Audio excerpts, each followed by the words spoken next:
रात का समय होता है और कड़ाके की ठंड पड़ रही होती है। काजल अपने आलीशान घर के बाहर निकलती है और देखती है कि उसकी सास सुगंधा घर के बरामदे में अपनी खाट बिछाकर सोने की तैयारी कर रही होती है। ये देखकर काजल को बहुत गुस्सा आता है और वो अपनी सास के पास जाकर कहती है, माँ जी, आप फिर से घर के बाहर बिस्तर लगा रही हो? आप घर के बाहर क्यों सोती हो? अरे अपना इतना बड़ा घर है, अंदर हीटर चल रहा है, फिर भी आप घर के बाहर ही सोना सही समझ रही हो। आखिर आप क्यों करती हो ऐसा? बहू, तू तो जानती है ना कि मैं गांव की रहने वाली हूँ। मुझे बचपन से ही खुली हवा में सोने की आदत है। इस बंद कमरे और एसी वाले हीटर वाले घर में मुझे नींद नहीं आती, मेरा दम घुटने लगता है, इसलिए मैं घर के बाहर ही सोना पसंद करती हूँ। लेकिन माँ जी, आप समझने की कोशिश क्यों नहीं करती? ठंड बहुत ज्यादा हो रही है, अगर इसी तरह आप बाहर सोती रहेंगी तो आप बीमार पड़ जाएंगी।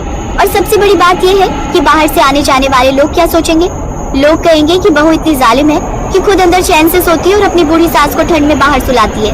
बहू, तू लोगों की बातों पर इतना ध्यान मत दिया कर। लोगों का तो काम ही होता है बोलना, उन्हें क्या पता कि मुझे बाहर सोने में कितना सुकून मिलता है। अच्छा, अब रात बहुत ज्यादा हो रही है और मैं जा रही हूँ सोने के लिए।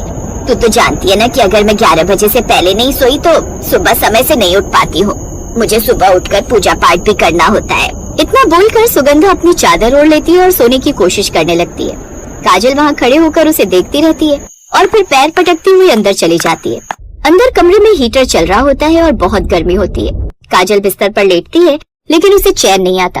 वो बड़बड़ाती हुई खुद से कहती है, ये बुढ़िया किसी दिन सोसाइटी में मेरी नाक कटवा कर ही रहेगी। इसकी गवारों वाली आदतें कभी नहीं जाने वाली।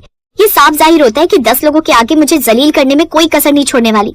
अगर कल को पड़ोसियों ने देख लिया तो वो क्या कहेंगे? वो तो यही कहेंगे कि काजल अपनी सास को अंदर सोने नहीं देती, बहू खुद हीटर में मजे करती और सास को ठंड में घर के बाहर सुलाती है। हे भगवान, इस बुढ़िया को कोई तो समझाओ, वरना मेरी तो इज्जत ही मिट्टी में मिल जाएगी। अगली सुबह होती है, काजल की नींद खुलती है और वो खिड़की से बाहर झांकती है। वो देखती है कि सोसाइटी की कुछ औरतें पार्क में टहलती होती हैं और उसकी सास वहीं बरामदे में बैठकर दातुन कर रही होती है।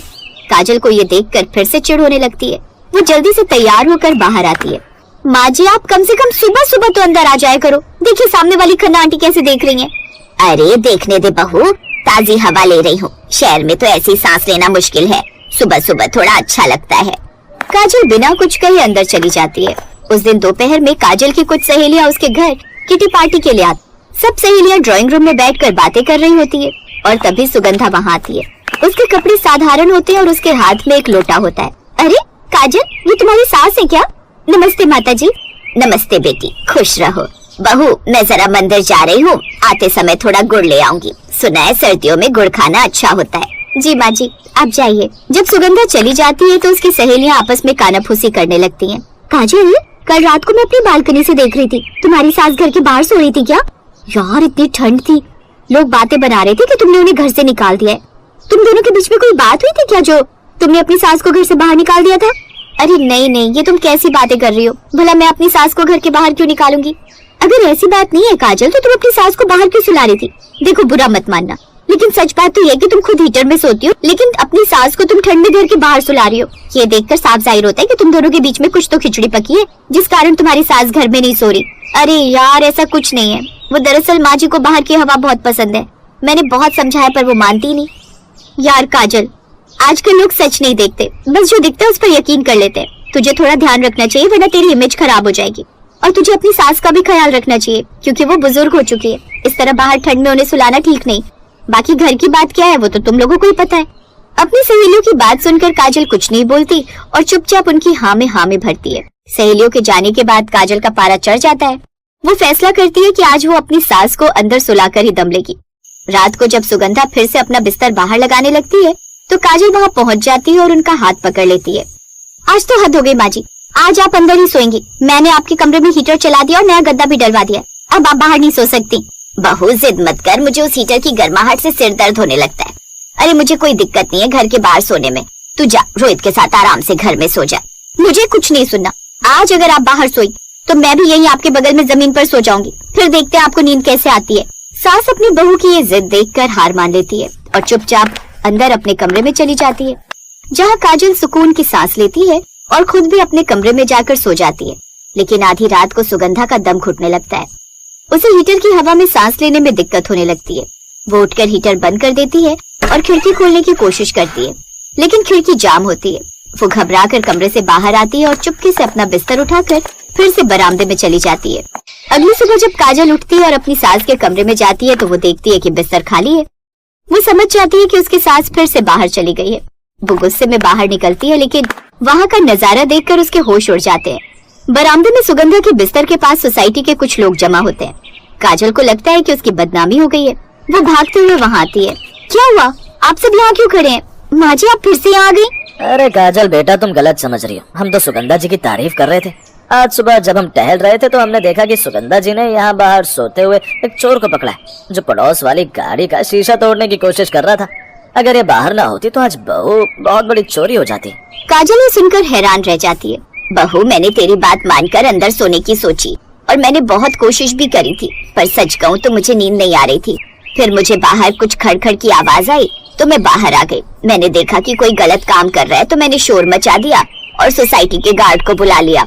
उन सभी की बात सुनकर काजल को अब खुद की बात और किए पर पछतावा होता है।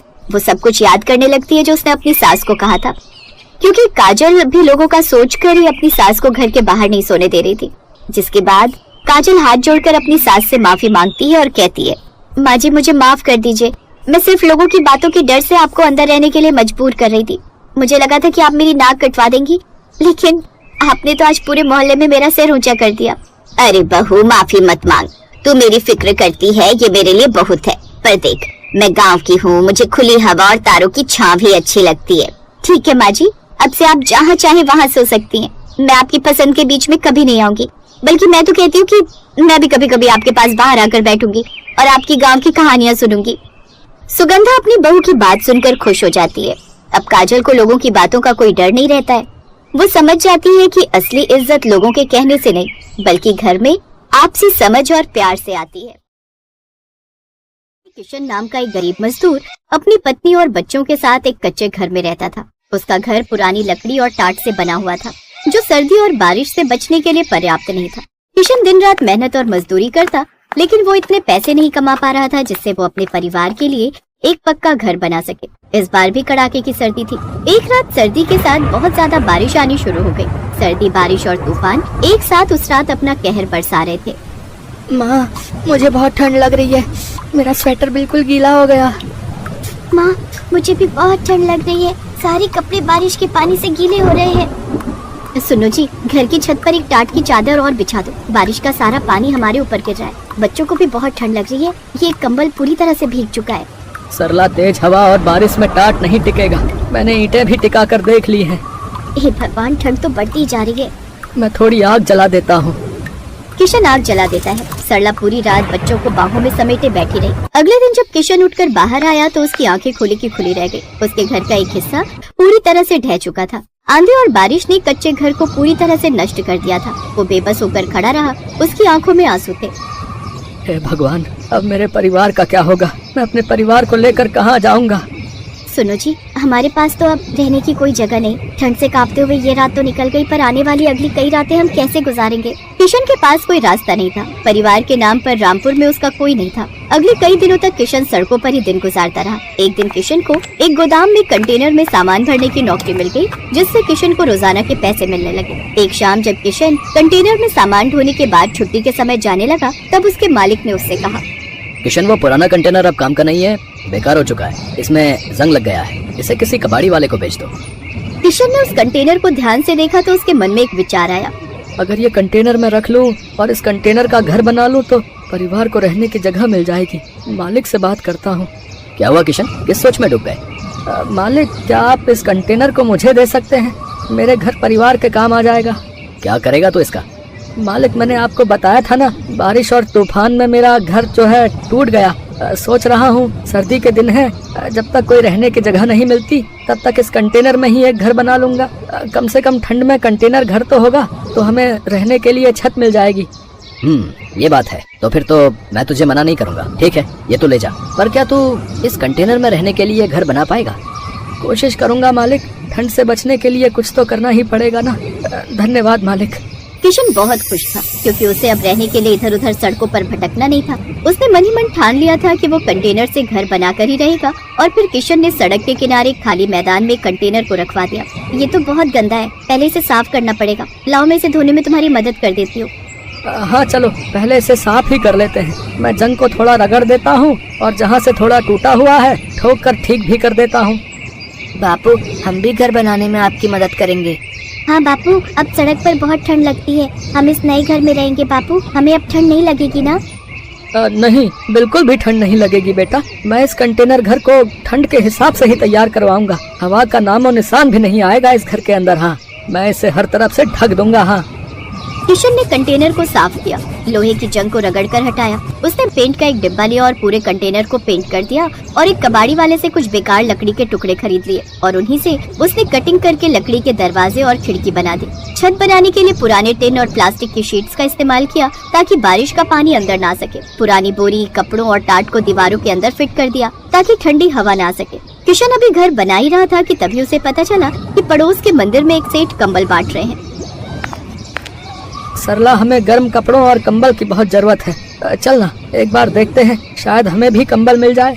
हाँ ठीक है, चलो चलते हैं, क्योंकि यहाँ बिछाने के लिए हमें चादर और कंबल की जरूरत पड़ेगी जो हमारे पास नहीं है। सरला और किशन मंदिर की सीढ़ियों के पास पहुँचे तो सेठ भी सभी गरीबों में कंबल बांट रहे थे। किशन भी सरला के साथ लाइन में खड़ा हो गया। अभी किशन कंबल लेने ही लगा था कि तभी उसका मालिक जहाँ पर वो काम करता था आ जाता है। नमस्ते सेठ जी, कैसे हैं आप? सही है, पुण्य का काम हो रहा है। सोच रहा हूँ मैं भी इस बार ठंड में थोड़े कंबल बांट दूं। हाँ, बिल्कुल बिल्कुल। अभी तो मकर संक्रांति आ रही है, उस पर भी मैंने पहले से ही सोच लिया है कि कुछ न कुछ दान जरूर करूंगा। इसी बहाने भगवान से जुड़े रहने का अवसर प्राप्त होता है भाई, और किसी न किसी की मदद भी हो जाती है। अरे किशन, तू और यहाँ पर तेरा कंटेनर घर बन गया क्या? जी मालिक, तैयार तो हो गया है, पर बिछाने और ओढ़ने के लिए कोई गर्म चादर या कंबल नहीं था। सुना कि मंदिर में ये सेठ जी कंबल बांट रहे हैं तो वही लेने आए थे। तुम इसे जानते हो सतीश?